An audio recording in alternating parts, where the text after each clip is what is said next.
Hello नमस्कार साथियों, स्वागत करते हैं आप सभी का एक बार फिर से हमारे YouTube channel Sunday study point पे। तो साथियों, आज का जो टॉपिक हमारा हरियाणा जी के सीरीज जो चल रही है हमारी, उसकी 110 नंबर की क्लास है। इससे पहले हमारी 109 क्लास अपलोड हो चुकी है। ये हरियाणा जी के टेस्ट हैं जो आपका रोजाना डेली लाइव चलता ही है शाम को 7 बजे।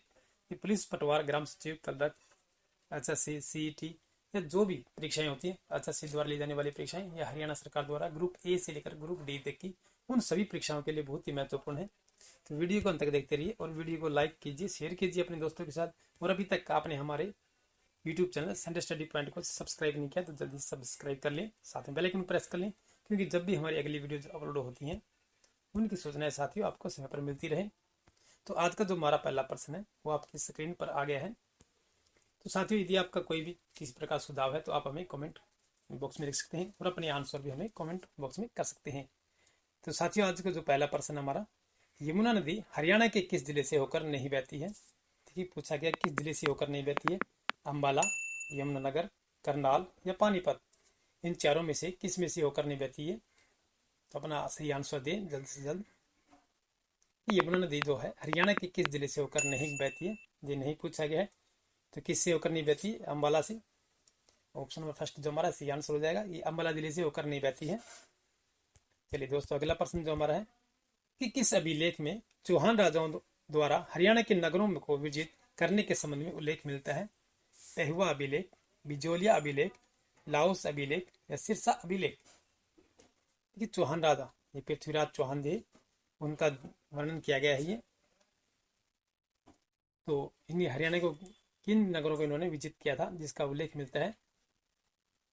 ये बिजोलिया अभिलेख में इनका वर्णन मिलता है। ऑप्शन नंबर बी जो हमारा बिल्कुल सही आंसर हो जाएगा।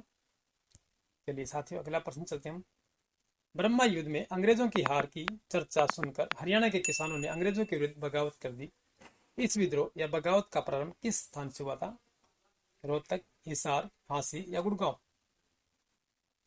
ये बर्मा बर्मा जो है, जो हमारा पश्चिम बंगाल, असम इस तरफ जो लगते हैं बर्मा देश, वहां के युद्ध हुआ था। अंग्रेजों की हार की चर्चा सुनकर हरियाणा के किसानों ने अंग्रेजों के विरुद्ध बगावत कर दी थी।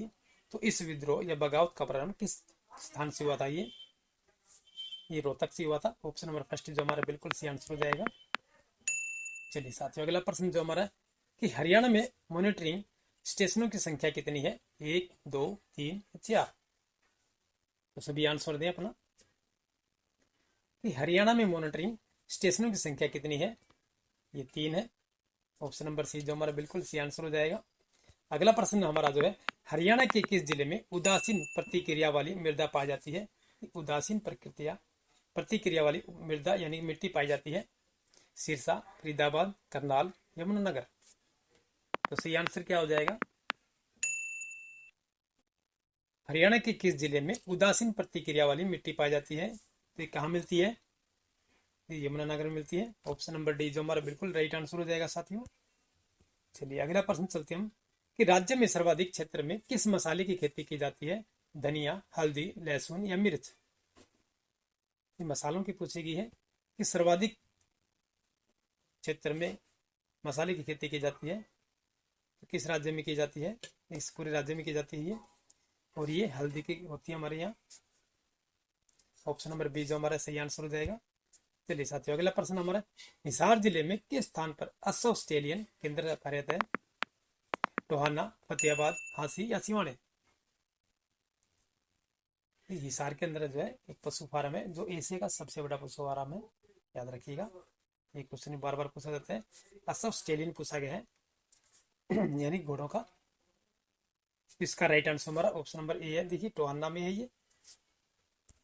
चलिए दोस्तों, अगला प्रश्न हमारा, Haryana power generation corporation limited HPGCL द्वारा राज्य के किस जिले में सौर विद्युत केंद्र स्थापित करने की योजना बनाई गई है?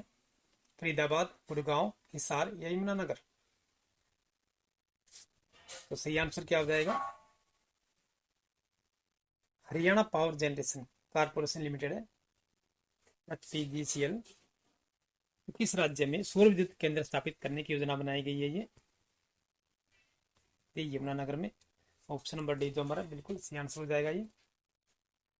चलिए दोस्तों, अगला प्रश्न हमारा है जिला हिसार में लकड़ी का विकल्प तैयार करने वाला न्यू वुड लकड़ी उद्योग कहाँ पर स्थापित है? ये फतेहाबाद उपमंडल में, टोहाना उपमंडल में, हांसी उपमंडल में या भिवानी उपमंडल में? देखिए भिवानी उपमंडल, देखिए कहाँ पूछा गया है, देखिए जिला हिसार पूछा गया, लेकिन देखिए भिवानी जिले का नाम दे दिया गया है, इसे काट दीजिएगा। ये न्यूवुड लकड़ी उद्योग है, तो ये कहाँ पर है? ये टोहाना उपमंडल में आता है। ये ऑप्शन नंबर बी जो हमारा सी आंसर हो जाएगा। चलिए साथियों अगला प्रश्न चलते हैं हमारा कि चौधरी देवीलाल आदर्श औद्योगिक नगरी की स्थापना की जा रही है? गुड़गांव जिले के मानेसर में, फरीदाबाद जिले के बल्लभगढ़ में, यमुनानगर में या पलवल में? तो सभी आंसर दें।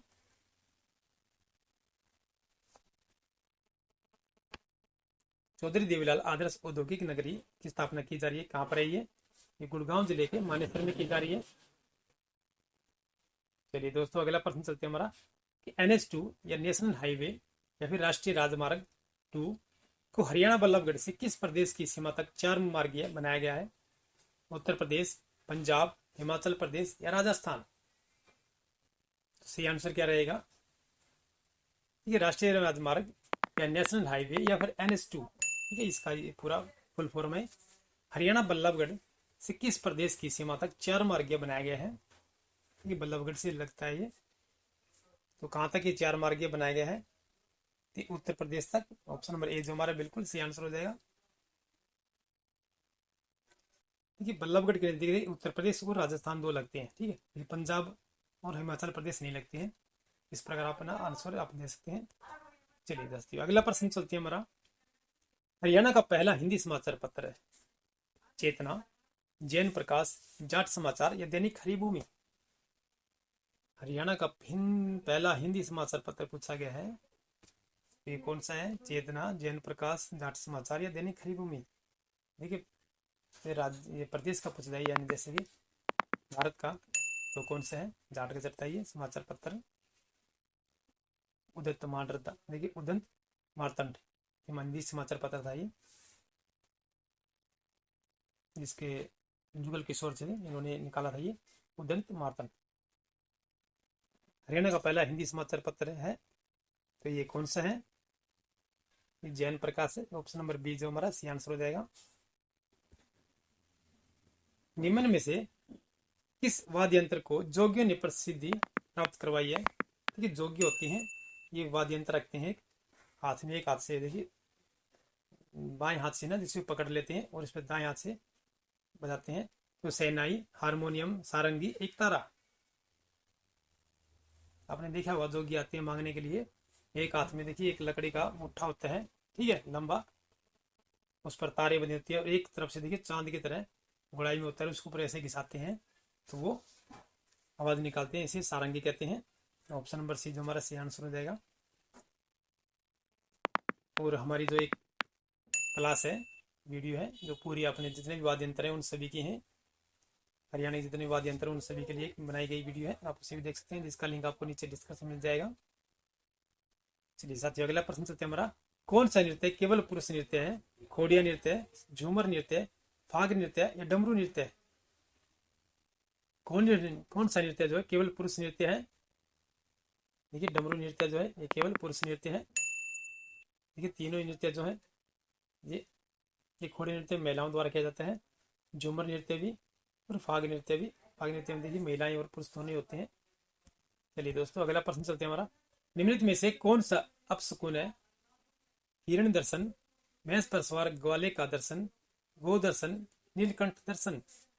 अपशकुन माना गया है, कौन सा ये? हिरण दर्शन, भैंस पर सवार ग्वाले का दर्शन, यानी कि भैंस के ऊपर जो चलाने जाते हैं उसके ऊपर सवार बैठ जाते हैं, या गो दर्शन गाय का दर्शन या फिर नीलकंठ दर्शन? इसका सही आंसर हमारा ऑप्शन नंबर बी हो जाएगा। देखिए भैंस पर सवार ग्वाले का दर्शन जो है इसे अपशकुन माना जाता है। चलिए साथियों अगला प्रश्न चलते हैं हमारा। छांदस भाषा में कितने स्वरम व्यंजन थे? देखिए ये हरियाणा की सबसे पहली भाषा थी छांदस, ध्यान रखिएगा, ये पिछली वीडियो हमारा क्वेश्चन आया था। ये 40 स्वरम 26 व्यंजन, 20 स्वरम 20 व्यंजन, 24 स्वरम 26 व्यंजन या 24 स्वरम 36 व्यंजन? इसका सही आंसर क्या हो जाएगा? छांदस भाषा जो है उसमें कितने स्वरम व्यंजन थे? ये 24 ओवर एवं 26 व्यंजन थे हमारे। ऑप्शन नंबर सी जो बिल्कुल राइट आंसर रहेगा। 24 ओवर एवं 26 व्यंजन थी हमारी छांदस भाषा, जो हरियाणा की पहली भाषा थी। नाग पंचमी उत्सव कब मनाया जाता है? चैत्र शुक्ल पक्ष तृतीया को, सावन की पूर्णिमा को, चैत्र कृष्ण पक्ष अष्टमी को, या भाद्रपद की कृष्ण पक्ष की पंचमी को। देखिए नाग पंचमी यानी कि देखिए जो जिस दिन पंचमी होगी उसी दिन मनाया जाएगा। उसमें देखिए चैत्र शुक्ल तृतीया को, ये भी नहीं हो सकता कि तीज का है। फिर सावन की पूर्णिमा को, ये भी नहीं होगा। देखिए चैत्र कृष्ण पक्ष 10 अष्टमी को, आठम को भी नहीं होगा। फिर ये भाद्रपद की कृष्ण पक्ष की पंचमी यानी को पंचमी को मनाया जाता है। भादवी की कृष्ण पक्ष की यानी अंधेरी की पंचमी को इसे नाग पंचमी मनाया जाता है ये। और नवमी को गुगा नवमी मनाई जाती है। चलिए साथियों अगला प्रश्न चलते हैं हमारा। आदि बद्री नारायण मंदिर किस नदी के उद्गम स्थान पर स्थित है? आदि बद्री नारायण मंदिर है तो सरस्वती, गंगा, सरयू, यमुना नदी। तो सही आंसर क्या हो जाएगा? आदि बद्री नारायण मंदिर जो है किस नदी के उद्गम स्थान पर स्थित है? एक झांसी नदी बहती है, निकलती है, वहां है ये उद्गम स्थान होता है। तो ये आदि बद्री नारायण मंदिर जो है कहाँ पर है? ये किस नदी किनारे पर है? ये सरस्वती नदी किनारे पर है ये आदि बद्री नारायण मंदिर जो है। चलिए साथियों अगला प्रश्न हमारा है कि निम्न में से किसने पंजाब विभाजन का विरोध किया था? आर्य समाज, हिंदू महासभा, जनसंघ पार्टी या ये सभी। पंजाब विभाजन का विरोध किया था इन्होंने। पंजाब और हरियाणा अलग अलग हुए 1 नवंबर 1966 को, उसमें इनका विरोध किया गया था। तो किसने किया था? देखिए सभी ने किया था ये। ऑप्शन नंबर डी हमारा सही आंसर। देखिए आर्य समाज ने भी किया था, हिंदू महासभा ने भी, और जनसंघ पार्टी ने भी। लेकिन देखिए ये भाषा के आधार पर इसका राज्यों का गठन किया गया था अलग अलग। सबसे पहला जो राज्य बनाया गया था वो आंध्र प्रदेश बनाया गया था। भाषा के आधार पर जो है, भाषा के आधार पर जो सबसे पहला जो राज्य बना था वो आंध्र प्रदेश बना था। चलिए दोस्तों अगला प्रश्न चलते हैं हमारा कि चौधरी देवीलाल विश्वविद्यालय कहाँ स्थित है? मूर्थल, सोनीपत, सिरसा या जींद। चौधरी देवीलाल विश्वविद्यालय कहाँ स्थित है? ये सिरसा में है। ऑप्शन नंबर सी जो हमारा बिल्कुल सही राइट आंसर है। ये सोनीपत में है। भगत फूल सिंह जो महिला विश्वविद्यालय, ये सबसे पहला महिला विश्वविद्यालय सोनीपत में है ये दोस्तों अगला प्रश्न हमारा है हरियाणा की प्रसिद्ध खिलाड़ी गीता जुत्सी किस खेल से संबंधित है? जिम्नास्टिक, दौड़, बैडमिंटन या टेनिस। ये प्रसिद्ध खिलाड़ी है हरियाणा की गीता जुत्सी जो है किस खेल से संबंधित है? ये जिम्नास्टिक से है। ऑप्शन नंबर फर्स्ट जो हमारा सी आंसर हो जाएगा। चलिए साथियों अगला प्रश्न चलते हैं हमारा 0 से लेकर 6 आयु वर्ग में राज्य का सर्वाधिक लिंग अनुपात वाला जिला कौन सा है? क्योंकि छोटे बच्चों में पूछा गया ये, जो 6 वर्ष तक की आयु के हैं, जन्म से लेकर 6 वर्ष की आयु तक के बच्चों हैं। तो सर्वाधिक लिंग अनुपात वाला जिला कौन सा है? गुड़गांव, हिसार, मेवात या सोनीपत। इसका राइट आंसर हमारा ऑप्शन नंबर सी हो जाए, मेवात है ये। चलिए साथियों अगला प्रश्न हमारा है कि नेत्रहीन वयस्क हेतु प्रशिक्षण केंद्र पानीपत में कितनी आयु के नेत्रहीन वयस्कों की प्रशिक्षण दिया जाता है? 15 से 30 वर्ष या 20 से 40 वर्ष, 18 से 45 वर्ष या 25 से 50 वर्ष। एक नेत्रहीन वयस्क होते हैं, जिसके जो वयस्क हो जाते हैं, ठीक है, उनका प्रशिक्षण केंद्र है ये पानीपत में। और कितने आयु के नेत्रहीन वयस्कों को प्रशिक्षण दिया जाता है, यानी कितनी वर्ष तक के पूछा गया आयु का। तो ये 18 से लेकर 45 वर्ष तक के। ऑप्शन नंबर सी जो हमारा सही आंसर हो जाएगा। दिल्ली का अंतिम हिंदू शासक कौन था? बहादुर शाह जफर, अकबर, हुमायूं। देखिए दिल्ली का अंतिम हिंदू शासक पूछा गया है कि बहादुर शाह जफर मत लगा देना साथियों, क्योंकि बहादुर शाह जफर जो है एक मुगल मुस्लिम थे ये। यहाँ पर हिंदू शासक पूछा गया है तो ये हमारे हेमू थे, हेमचंद्र, जो रेवाड़ी के शासक थे। ये रेवाड़ी के रहने वाले, इनका अभी तक पुश्तैनी मकान जो है रेवाड़ी में है। और इनका अकबर के साथ युद्ध हुआ था, और अकबर के युद्ध के साथ ये हार गए थे। हारने के पश्चात ही 1556 ईस्वी में, हाँ 1556 ईस्वी में इनका दिल्ली पर अंग्रेज, इनका मुगलों का वो हो गया था, शासन स्थापित हो गया था। ठीक है, ये पानीपत की दूसरी लड़ाई थी। जो पहली लड़ाई 1556 में थी, दूसरी 1556 में, और तीसरी 1761 में। चलिए दोस्तों अगला प्रश्न चलते हैं हमारा गुड़गांव में रैपिड मेट्रो की शुरुआत कब हुई? 14 नवंबर 2013, 16 नवंबर 2013, 15 नवंबर 2013, 17 नवंबर 2013। गुड़गांव में रैपिड मेट्रो की शुरुआत कब हुई थी? इसका राइट आंसर हमारा ऑप्शन नंबर ए हो जाएगा।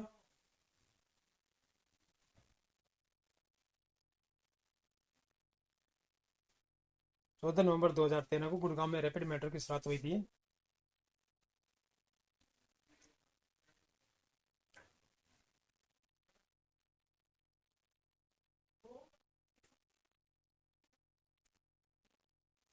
चलिए दोस्तों, अगला प्रश्न चलते हैं हमारा। फरीदाबाद जिले के अलावलपुर नामक स्थान पर स्थित बाबा उदासनाथ के समाधि पर मेला कब लगता है? भादो सुदी नवमी को, चैत्र बदी दूज को, लगते फाल्गुन बदी चौदस को, या फाल्गुन बदी अमावस्या को? ये फरीदाबाद जिले के अलावलपुर है गांव में है ये। अलावलपुर गांव नामक स्थान पर स्थित बाबा उदासनाथ की समाधि पर मेला कब लगता है? ये देखिए, लगते फाल्गुन यानी बाद फागण के बदी चौदस को लगता है ये। ऑप्शन नंबर सी हमारा सी आंसर हो जाएगा।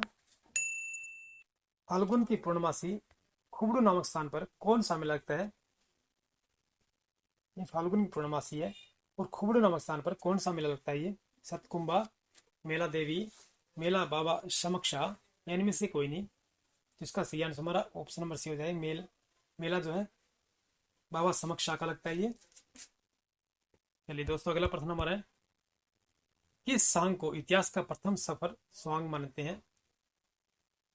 हरिश्चंद्र, मीराबाई, शीला सेठानी, इनमें से कोई नहीं। इतिहास का प्रथम सफल स्वांग मानते हैं इसे।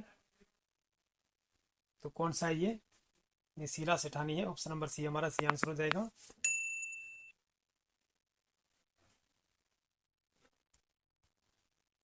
सुमिलित करना है सूची 1 और सूची 2 को। नांगल उत्थान परियोजना खुर्दा कला विखेवाला, अथनीकुंड बैराज परियोजना महेंद्रगढ़, जेएलएन उत्थान परियोजना यमुनानगर, नरवाना सिंचाई परियोजना अंबाला।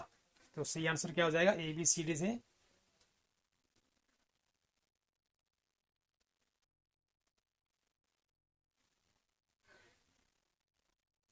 इसका राइट आंसर हमारा ऑप्शन नंबर सी हो जाएगा। 4 3 2 1 हो जाएगा। कि नांगल उत्थान परियोजना जो है अंबाला जिले में है। अथनीकुंड बैराज परियोजना जो है यमुनानगर जिले में है। ये यमुना नदी पर बनाया गया है अथनीकुंड बैराज। जेएलएन जवाहरलाल नेहरू उत्थान परियोजना जो है ये महेंद्रगढ़ में है। और नरवाना सिंचाई परियोजना जो है खुर्द कलाम विखेवाला में है। इस प्रकार हमारा सही आंसर 4 3 2 1 हो जाएगा। चलिए दोस्तों, अगला प्रश्न चलते हैं हम। देखिए, हमें सुमेलित करना है ये भी। सूची 1 और सूची 2 दी गई है। फीसेंट प्रजनन केंद्र जो है कैरू, रेड जंगल फाउल प्रजनन केंद्र जो है बोर सेदान, मगरमच्छ प्रजनन केंद्र जो है पिंजौर, चिंकारा प्रजनन केंद्र मोरनी। तो सही आंसर कौन सा हो जाएगा? ए बी सी डी से। फीसेंट प्रजनन केंद्र जो है ये मोरनी में है ये। रेड जंगल फाउल प्रजनन केंद्र जो है हमारा ये पिंजौर में है। मगरमच्छ प्रजनन केंद्र जो हमारा बोर सेदान में है। और चिंकारा प्रजनन केंद्र जो है कैरू में है ये भिवानी जिले में आता है कैरू। साथ ही हमारे 30 क्वेश्चन हो गए हैं इस वीडियो के। तो आपको वीडियो कैसे लगे मैं कमेंट बॉक्स में बताइएगा। वीडियो को लाइक और शेयर जरूर कीजिएगा। और अभी तक आपने हमारे YouTube channel Sunday study point को सब्सक्राइब नहीं किया तो जल्दी सब्सक्राइब कर लीजिएगा। फिर मिलते हैं नेक्स्ट वीडियो में। तब तक के लिए जय हिंद।